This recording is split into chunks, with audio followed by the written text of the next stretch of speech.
Electrical burn को छोड़ के जितने भी बर्न होते हैं, मतलब जलने के जख्म होते हैं, वो विद द टाइम हील हो जाते हैं और बाहर से अंदर की तरफ होते हैं। ठीक है जी। लेकिन इलेक्ट्रिकल बर्न जो है ये विद द टाइम खराब होता है और अंदर से बाहर की तरफ होता है। ये वीडियो दिखाऊंगा आपको ये प्रूव करने के लिए। ठीक है। तो इलेक्ट्रिकल बर्न जो है अंदर से बाहर की तरफ होता है। क्यों होता है? क्योंकि हमारी बॉडी में जो सॉफ्ट सॉल्यूशंस है वो तो अंदर है और सॉफ्ट सॉल्यूशन में करंट बहुत जल्दी चलता है, बहुत ज़्यादा चलता है, क्योंकि उसमें रेजिस्टेंस नहीं है। इसलिए अंदर से बाहर की तरफ जख्म होता है बिजली का।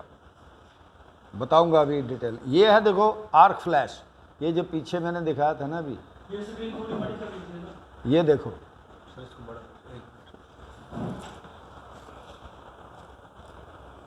ये फोटो ना उतना ही आ रहा है एक्चुअली।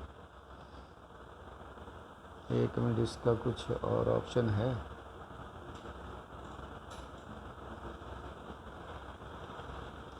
इतना ही हो रहा है भाई, जूम नहीं हो रहा है। ये क्या है? क्या हुआ? हाँ देखो, हो सकता है तो कर दो, जूम टू फिट करना ज़रा। हाँ ये देखो, ये है आर्क फ्लैश। ठीक है। जब कभी भी आप मेजरमेंट करने जाते हो उस टाइम पर ये ज़्यादा लफड़ा होता है, ये बता देता हूँ। आपका जो भी इंस्ट्रूमेंट है वो सही रेंज पर सेट होना चाहिए। जैसे कोई अननोन सोर्स है, ये एक बार हो भी चुका है इसमें जेएमसी कंपनी में, दिल्ली में कड़कड़डूमा में। ये विजय निर्माण कंपनी काम कर रही थी। उनका एक अंडरग्राउंड केबल थी जिसको डीएमआरसी ने भी डेड डिक्लेयर किया हुआ था और डिपार्टमेंट ने भी डेड डिक्लेयर किया हुआ था। लेकिन जो साइट इंजीनियर था उसको लगा कि यार इसमें कुछ हो सकता है, तो उसने बोला कि मैं किसी की बात नहीं मानूंगा, मैं इसको चेक कराऊंगा प्रॉपरली। तो इलेक्ट्रिशियन इंजीनियर को बोला, उसने इलेक्ट्रिशियन को भेज दिया और वो जो केबल थी वो पंचर थी एक जगह से। अब उसने क्या किया, टेस्टर लगाया। टेस्टर जैसे लगाया, वोल्टेज तो थी उसमें, उसको रास्ता मिल गया और पूरे का पूरा ब्लास्ट हो गया ऊपर। उसका सामने वाली तो पूरा जल गया, दोनों हाथों में क्रैम्पिंग हो गया, टेढ़े। प्लास्टिक सर्जरी हुई थी, 7 लाख रुपया लगा था हाथों को सीधा करने के लिए। ठीक है। तो जब कभी भी अननोन सोर्स को मेजर करने जाते हैं तो keep the range switch on maximum. आपको पता नहीं है ना कितनी वोल्टेज है, तो मैक्सिमम पर रखिए। तो क्या होगा इससे, अगर कम वोल्टेज होगी तो आपको मीटर में डिफ्लेक्शन नहीं मिलेगा, इतना ही तो होगा। रेंज स्विच को डाउन करिए, फिर भी नहीं मिला, और डाउन करो तो थोड़ा सा नीडल हिली तो फिर भी एक्यूरेट रीडिंग तो नहीं मिलेगी, और नीचे कर लो। तो ऐसे करना है। अननोन सोर्स है तो, जैसे ये वाली बिजली है तो हमें पता है 250 से ज़्यादा नहीं हो सकती है, तो हम इसमें 300 का 500 का रेंज भी रखेंगे तो बढ़िया रीडिंग मिल जाती है। ठीक है। तो ये ध्यान रखिएगा, यहाँ पर ज़्यादा गड़बड़ करते हैं। और एक बात, जो भी अंडरग्राउंड केबल है उसका साइज़ देखो। कोई भी क्रॉस सेक्शनल एरिया, मतलब मोटाई केबल की अगर ज़्यादा है तो उसमें ज़्यादा करंट चलता है। इस चीज़ को नोट कर लो, क्योंकि जितना क्रॉस सेक्शनल एरिया ज़्यादा होगा रेजिस्टेंस उतना ही कम होगा। रेजिस्टेंस कम है तो इसका मतलब करंट तो बहुत ज़्यादा जा रहा है उसमें। तो उसकी सेहत को ही देख लो, मोटाई का देख लो।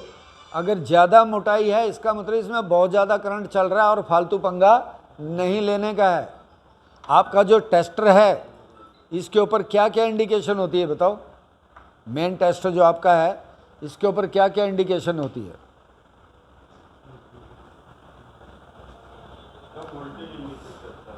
वोल्टेज इंडिकेट करता है, बत्ती जलती है। कितने वोल्ट तक टेस्ट कर सकते हैं आप इससे? टेस्टर है किसी के पास?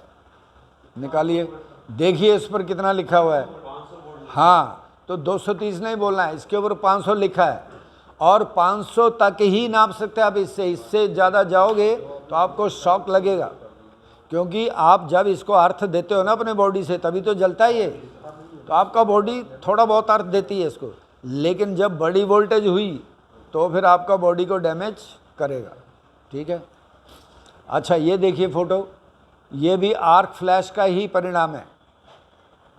आर्क फ्लैश बहुत डेंजर चीज़ है। ये देखो, ये बाजू उड़ गया, फट गया बाजू। ये क्यों होता है, इधर देखो ज़रा। ये मान लो आपने कोई तार पकड़ी है, वैसे तो आप लोग रनिंग सर्किट में ही काम करते हैं ज़्यादातर, बंद तो होता नहीं है। अब आप एक तार को ट्विस्ट कर रहे हैं और कोहनी कहीं अर्थ में टच होगी, तो ये इतना इतना पोर्शन फट जाएगा। करंट बड़ा हुआ तो ये फटेगा ही, ठीक है, तो ध्यान रखिएगा। ये देखो पूरा बॉडी जल गया इसका, इसको तो बहुत बड़ा करंट लगा है, ठीक है, पूरा बॉडी जल गया, डेड है ये, कुछ नहीं हो सकता इसका। ये भी बाजू फट गया। ये है जो जैसे आपका उंगली चिपकी थी ना, ये वैसे जल जाती है उंगलियां, आपकी भी जल गई होगी है ना। हाँ, इलेक्ट्रिसिटी का फंडा, ये देखो, ये क्रैम्पिंग, हाथ सीधा ही नहीं होगा। ये भी जला हुआ है, ये देखो आर्क फ्लैश।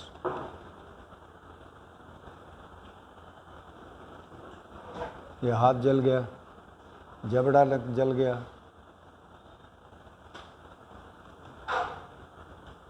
जब हम एक दूसरे को बचाने जाते हैं तब भी हो जाता है कांड, उधर देखो। तो बचाने जाना है तो भी देख के जाना है, ऐसे नहीं घुस जाना है। ये भी क्रैम्पिंग हो गया।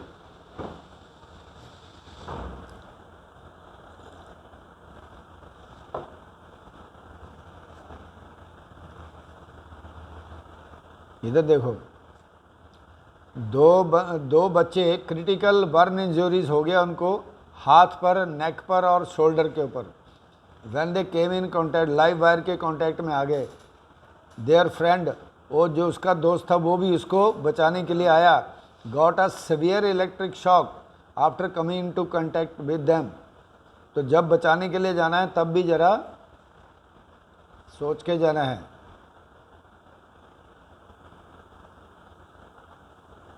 मिक्सर मशीन में आया करंट, ये मैंने अपने टीवी से लिया हुआ फोटो। मिक्सर मशीन होती है ना गांव में, वो कंक्रीट वगैरह बनाने के लिए मोटर से चलने वाली, उसमें करंट आ गया, 11 मजदूरों की मौत। ठीक है, कैसे आता है करंट भाई?